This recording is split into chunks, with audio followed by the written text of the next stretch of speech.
All right. I think that both teams could have done a couple of things better in this debate, and a lot of it is sort of distinguishing the differences between the two positions. And so, for instance, I think that something the negative should have done is criticize the AF's starting point as a starting point that puts the focus on the government, and that being a way for why it's exclusive to your starting point about interconnections. And so that way, if it's about interconnections, then it becomes a situation where in order for us to be able to enact politics, the interconnections and the interrelations we have to come first and foremost. And that argument sort of exists at points, but it's not as explicit as it needs to be, because the two, and ours spends a lot of time going for the death link, like this fear of death link, which isn't really what the AF is doing. It seems like you're going for links that are to more of a policy AF that fears death versus one that is sort of doing a policy to care about the interconnections with people who are detained in those in that situation. I think that would be, emphasizing a different level of links would be helpful. I also think that when the 2AC started to say they don't engage with it in terms of personality or in terms of how it personally affects them,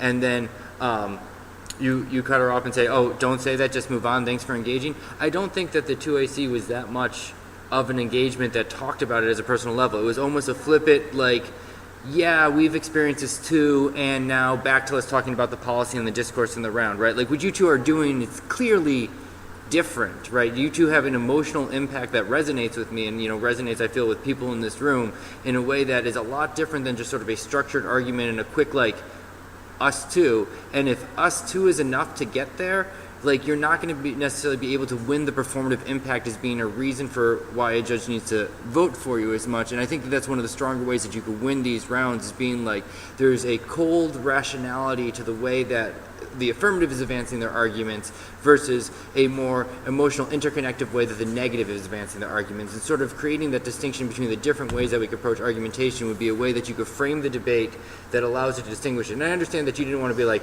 you entirely ignored us, because they didn't entirely.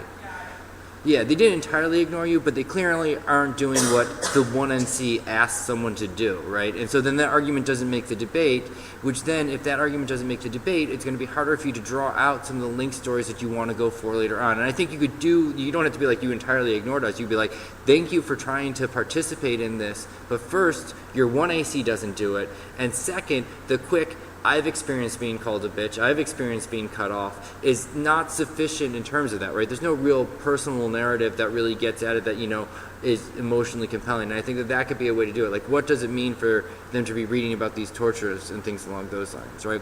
And I think that the difference that's crucial that you could be focusing on is that while they say that they will cause a government action because we are part of the government, we put a plane on the government, right? There's no specific location of the action that needs to be taken in the immediacy. And while you're defending your plan as being a good idea, right, you're not then saying that we need to immediately engage within these governmental structures as a way to have interconnections, right? And so that would then give you a disadvantage to the way that they're going about talking about something. So I have a reason why what the negative is doing is bad based upon what the affirmative thinks that you should be doing, right? And then I have something to weigh against their forms of arguments, and that makes it much easier for you to win if you're doing that sort of analysis, because then I can see, oh, here's the difference, here's why I want to vote for you, and here's why I don't want to vote for them, opposed to going for the, we talk about these discursive forms of action and our plan is not a bad idea.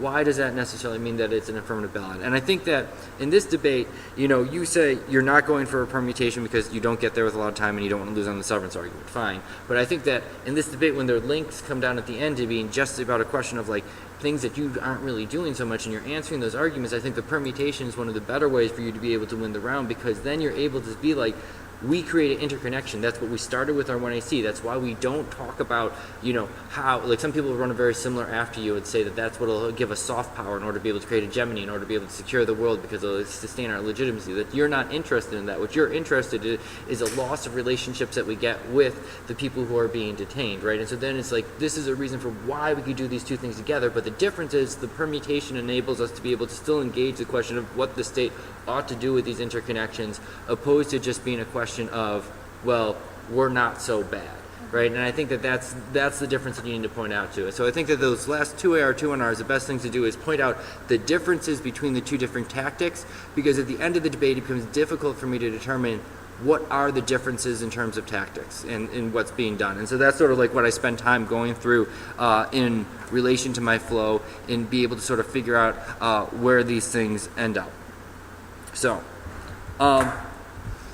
those things being said, I end up voting affirmative on a low point win, mostly because I think you two are better speakers. Performatively, you impacted me more and things along those lines. But I don't know why what you're doing is necessarily a rejection of what they've done. And if it's just competing advocacies, like if it's like some sort of like plan debate, or there's like two different routes to go about doing that, I think you need to theoretically set it up in a way that allows it to not be a question of competition or rejection. Because in a world where there's a proposal by the affirmative and then you have a different proposal, I see that the burden's on you to prove that your proposal is not just as good, but is definitively better. And so if you're not hashing out those differences as much, and the link that you're going for, I don't see a lot of application at the end, I think it's harder for me to figure out a way to vote negative in a way where I'm comfortable rejecting what they've done. And when I think about what, rejecting what they've done means, I don't know how that, would then establish these forms of interconnections that we say that we have to have, versus an affirmation could be an interconnection, which is why I really wanted you to go for the permutation, because I see that permutation as being a way to interconnect and resolve these sort of two arguments together. And so that would have been an easy way to sort of sell and package that, and maybe if you did that, maybe it wouldn't have been a low point win. But I think that would be able to sort of resolve those things. And so ultimately, I don't know why what you do is a rejection of them. I know why what you do is good, but not necessarily why I should vote against them as a result of that. So I think you need to do the flip side of the equation, not just be we're good, but then why they're bad. And the only part that I really get that when I go for that is when you go for the links, the root cause stuff. But you're not going for sort of like the earlier links about like once they identify an oppressor and an oppressed, they've identified an enemy, and that enemy must always be bad, right? And then I think about the story that you told about your brother, which was an emotional story, and one that allows me to understand that like the people who are in the army who kill other people as a result, right? They're oftentimes in these sort of affirmatives or in critical affirmatives, they're the bad guys. They're just the state, the people who we have to, hate because of the way that they're torturing these other individuals and stuff like that. But your story allows it to be seen as they're not just these bad people, right? And so focusing on that link for where they're like the people who are doing these harsh interrogations are the bad people who need to learn a different form of relationship, that's a link then I could be able to see more of a difference from if you go for that link story, because then it becomes a situation of like, now I see where they refuse this form of interconnection, not with the person being detained, but the person doing the interrogations. And then I could be like, this is how they deny interconnections within this round, opposed to just sort of being like, here's this an abstract way to go about, a way that we have this other proposal to sort of get at the same point. Whereas when the 2AR gets up there and sort of is able to recouch the affirmative as a way for us to have interconnections with those who are detained, it's not like I have to sort of insert that additional analysis in order to be able to, give you the ballot in that sort of regard. So I think that some of the stuff you're doing earlier in the debate, if brought into the later portions of the debate, would make it easier for me to reject that, because there's not a response really in the 2AC for the identification of oppressor argument, which is it's not a defensive. They're just like, we have to redefine the way that language operates in this debate space, understand that this is not interrogation, but this is torture.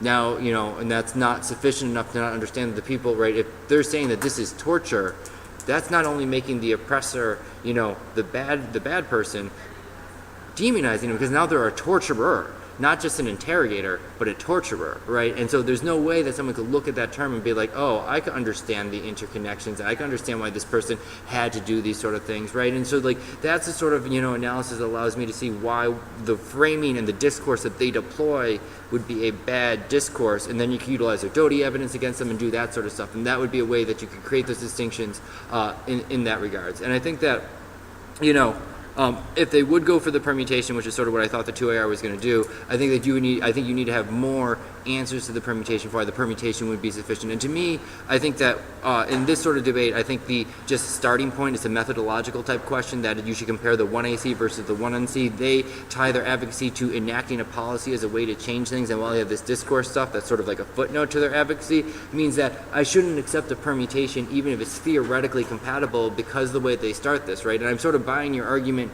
that a interconnective approach is necessary for successful policy action, and it has to precede that, because if we don't do that first, our policy actions aren't going to understand how we interconnect with the other or even ourselves or things like that. So that sequencing question in relation to the permutation is a good response, unless they do like a time frame perm, do the alt and then the af, and then you're going to probably have to have theoretical objections or other sorts of answers to deal with that, or weigh the links that you could point to as for why that's a bad idea. But I think that like just the starting point debate as a way to solve for policies is good, and that way even if it's against a traditional policy af, you could be like, listen, we don't deny the ability to pass that plan, but we first have to understand how we relate to each other, and then we could talk about the question of the plan. So it could sort of become a pick in a sense, a sequence type pick, where the dispute is not over plan good, plan bad, or even one IC representation is good or bad, but the methodology that they deploy at that individual moment.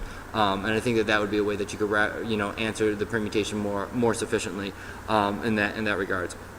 I do think that in regards to like a severance argument, I think that you all need to be more attentive to that argument. While they don't, really flesh out like why it would be a voting issue or why it's so abusive or things like that, it's clearly in both speech severance, and your answer is just, it's not. And then the 2AR is like, well, we're not going for anyhow, so don't reject us, right? But like if they did anything more substantial there, I could see how it could potentially be severance. I could see myself pulling the trigger here after the debate and things like that. So you need to make sure you just have adequate coverage on those sort of issues. And I also don't think that like in the 2AC, I think that probably a good like 50% of what you say isn't really responsive to the criticism. What's more responsive is I don't think you need to do like framework, but a need to make appeals to policy making, that with our emotional detections we must then go about doing things, and you can make arguments about how we already expressed the interconnectivity and now we're trying to go ahead and do something with that interconnectivity, and then that's a way to sort of get back at it in that regards, right? Sir, that makes sense. Yeah. Yep. I run into these sort of like emotional storytelling sort of like positions a lot. I never know what to do about them because I just don't really want to produce, like I don't want to tell personal stories about myself, and I don't really know how to be like, no, I don't do well with emotional stuff, and I don't want to talk about it. I don't want to talk to you. Yeah, there's a couple of things, and I've said this in a couple of other rounds, is that first you could say when they say you have to interact like that, the first thing you do is that you could say that if it gives you a forced presencing where you're forcing people to disclose their own identities. And forcing people to disclose their identities is not always a beneficial thing. Like a lot of times I judge these two Liberty University women, and they, every time against us, make the argument that we can't disclose everything about ourselves, because if we did, we could get kicked out of college. Like if we say that, we happen to not be heterosexual, we're gone, right? If someone is to say other things, it's bad. Like to have to relive experiences of rape or sexual abuse, any number of different things could be something that you shouldn't be forced to do, and their attempt to say you have to do this could be offense against that. The second thing you use is that Foucault has a whole bunch of stuff on the notion of the confessional, that a confessional argument is a way to locate someone and control them biopolitically, because it forces people to locate their presence and then disclose themselves. And once disclosing themselves, then they can be rendered in ways that could be controlled by state apparatuses, by individuals, by sovereign power and things like that. So the forcingness of confessionals is problematic, and so he does it in relation to like religious situations. When people go into the confessional in order to confess their sins and be absolved from it, it's a way to be judged. And so for a judge to literally judge your story is doing exactly sort of what Foucault indicts along those regards. Do you know what article that is? I'm pretty sure it's either in the history of sexuality or the birth of the clinic. But if you search like Foucault and confessional, you should be able to find it. The introduction. It's the introduction before the individual volumes. And then the other thing you could do is like, you could be like, I always think is like, appreciate what they've done. Thank you for sharing this story, right? And not just like disregard it, but acknowledge it as something that has taken place, but then be like, I, don't have that same sort of position where I'm comfortable disclosing it, and to try and force me to disclose it, I think is a violent way. And I think that there's ways where you could have a meaningful interaction with me without me having to tell you everything about my history. And then, you can make your arguments about why your mode of interaction is beneficial, and then we could have a debate over the ways those things take place. So I don't think you have to tell those stories, so I think there's offense against forcing people to do it. And I don't think that their strategy forces you to disclose your identities in that way, but it's sort of something that could be weighed in what I'm saying is how it sort of calls upon you to do that in the same sense. Just like, no, uses an offense thrust around, like, you aren't using your stories. I was like, I don't have these stories about racism specifically, I'm sorry. Right, yeah, so I would do the Foucauldian, confessional and forced presencing type arguments as the answers to that. That's helpful, thank you. Yep. Do you have any question? I was going to ask about like the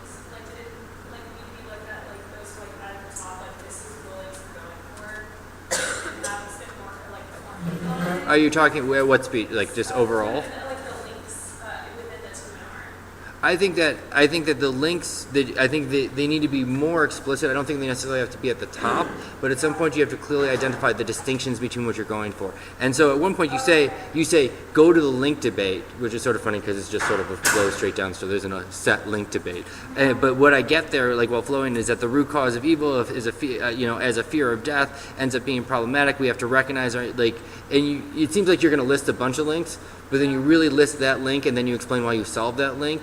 And then by the time you get to the other links, you're wrapped up in answering other arguments opposed to just identifying those links as being separate. And I think that there are some clear links that resonate well, and then there's some links that just don't really apply. Like there's no fear of death link in this round, but there is an oppressor link in that round, and that link doesn't become apparent come the 2NR, but it was apparent in the 1NC, right? And I think that,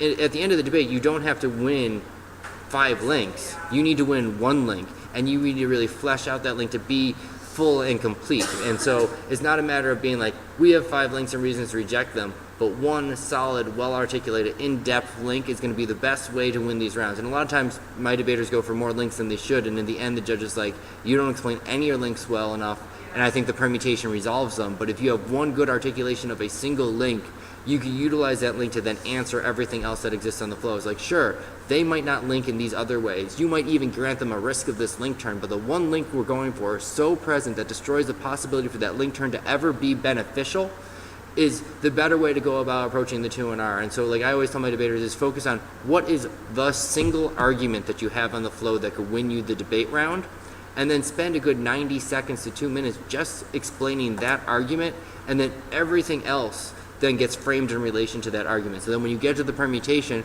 you barely have to answer the permutation because it's so clear for why their strategy is a bad one versus your strategy being a good one. But when each one gets like a sentence explanation, it's not doing enough for someone to really be like, okay, I'm comfortable in terms of voting this. And especially if you're going to give a strategy that is more about like interconnective dialogue and you're not necessarily trying to do the strict line by line, 1, 2, 3 and those sort of stuff, you need to really sort of sell a thesis of the position and have that overriding so that when the judge goes into the disclosure process, there's a single thought in the judge's head that they could then utilize to frame all the other answers. And I don't really have that in this speech in terms of what it is outside of interconnectivity, but then I'm not necessarily sure why they break down that interconnectivity, especially when you didn't make the argument about how they didn't engage us in this debate, right? So then it's like, I'm not sure why your framing is something that rejects them. Okay. Right, but I think that, there are the links there, they are present earlier in the debate, but it just doesn't become crystallized by the end. And whenever you're like, now I'm going to give the links, make sure that you don't then start talking about the alternative solving the links, talking about the permutation and this sort of stuff. Like isolate what it is that you're talking about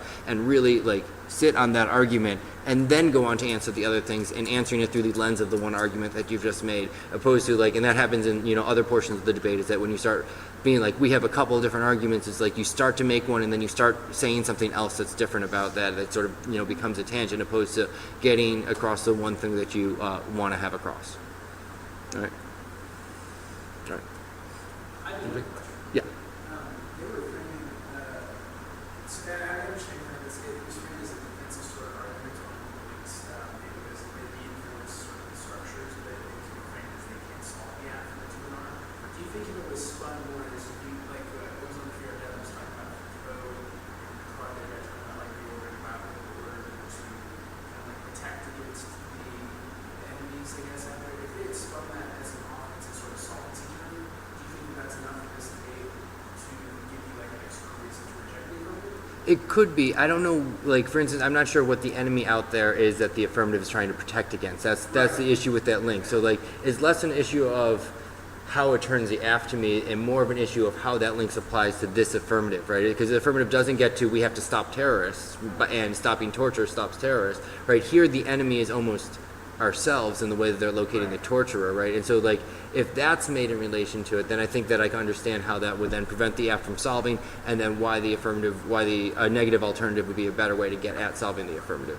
That's what I was just trying to figure out how that would possibly play out there, something that would Yeah, in a debate like this, I don't think there needs to be necessarily clear internal, external impacts like I think in other forms of debate. Here, I need to have a coherent reason for why what they're doing ought to be rejected. And so that little explanation that takes place is not deep enough for me to understand like where is this enemy existing and stuff like that, whereas it was clearer when it was talking about the way that they identified the oppressor and pulling out sort of like where they're sort of demonizing those individuals. And if that's being done, then I think it'd be easy for me to vote negative in that round because I have a clear reason for why what they did was bad. But at the end of the debate, it's almost like most of it's we're good.